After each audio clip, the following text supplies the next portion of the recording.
നവജീവൻ വായനശാല സംഘടിപ്പിച്ച പൂമരം എഡിഷൻ 2 പ്രശസ്ത ഗായകൻ ഷബീർ അലിയുടെ ഗസൽ നിലാവോടെ തുടക്കം കുറിച്ചു. വർഷത്തിൽ 5 പരിപാടികളിൽ ആദ്യ ഇനമാണ് കഴിഞ്ഞ ദിവസം നടന്നത്.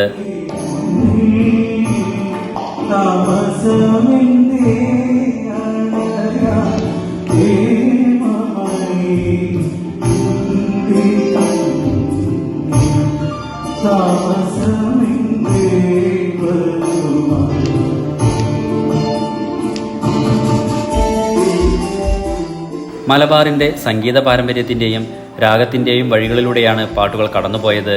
നിരവധി സംഗീതാസ്വാദകർ നവജീവൻ പൂമരത്തോടൊപ്പം പങ്കുചേരുകയും സന്തോഷം പങ്കിടുകയും ചെയ്തു.